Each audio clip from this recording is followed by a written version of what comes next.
Évangile de Luc, chapitre 21. Jésus, ayant levé les yeux, vit les riches qui mettaient leurs offrandes dans le trou.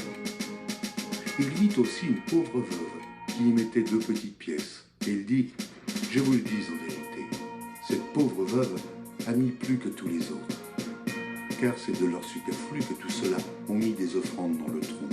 Mais elle a mis de son nécessaire, tout ce qu'elle avait pour vivre. » Comme quelques-uns parlaient des belles pierres et des offrandes qui faisaient l'ornement du temple, Jésus dit, « Les jours viendront où, de ce que vous voyez, il ne restera pas pierre sur pierre qui ne soit renversée. » Ils lui demandèrent, « Maître, quand donc cela arrivera-t-il?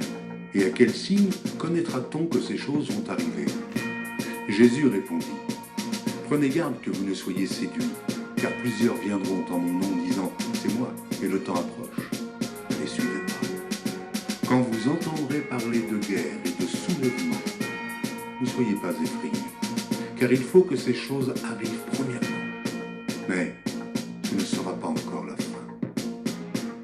Alors il leur dit, « Une nation s'élèvera contre une nation, et un royaume contre un royaume. Il y aura de grands tremblements de terre et, en divers lieux, des pestes et des famines. Il y aura des phénomènes terribles et de grands signes dans le ciel. Mais, avant tout cela, on mettra la main sur vous et l'on vous persécutera. On vous livrera aux synagogues, on vous jettera en prison. On vous amènera devant des rois et devant des gouverneurs à cause de mon nom. Cela vous arrivera pour que vous serviez de témoignage. Mettez-vous donc dans l'esprit de ne pas préméditer votre défense, car je vous donnerai une bouche et une sagesse à laquelle tous vos adversaires ne pourront résister ou contredire. Vous serez livrés même par vos parents, par vos frères, par vos proches et par vos amis, et ils feront mourir plusieurs d'entre vous. Vous serez haïs de tous à cause de mon nom, mais il ne se perdra pas un cheveu de votre tête. Par votre persévérance, vous sauverez vos âmes. Lorsque vous verrez Jérusalem investie par des armées, sachez alors que sa désolation est proche. Alors que ceux qui seront en Judée fuient dans les montagnes, que ceux qui seront au milieu de Jérusalem en sortent, et que ceux qui seront dans les champs n'entrent pas dans la ville. Car ce seront des jours de vengeance, pour l'accomplissement de tout ce qui est écrit. Malheur aux femmes qui seront enceintes et à celles qui allaiteront ces jours-là, car il y aura une grande détresse dans le pays, et de la colère contre ce peuple.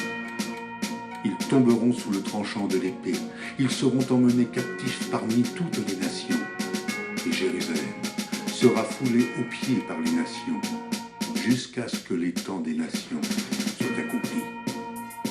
Il y aura des signes dans le soleil, dans la lune et dans les étoiles, et sur la terre, il y aura de l'angoisse chez les nations, qui ne sauront que faire au bruit de la mer et des flots. Les hommes rendant l'âme de terreur dans l'attente de ce qui surviendra pour la terre, car les puissances des cieux seront ébranlées. Alors, on verra le Fils de l'homme venant sur une nuée, avec puissance et une grande gloire. Quand ces choses commenceront à arriver, redressez-vous et levez vos têtes, parce que votre délivrance approche.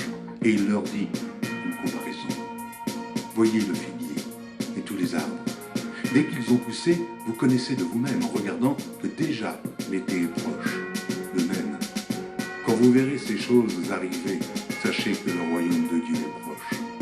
Je vous le dis en vérité, cette génération ne passera point, tout cela n'arrive. Le ciel et la terre passeront, mais mes paroles ne passeront point.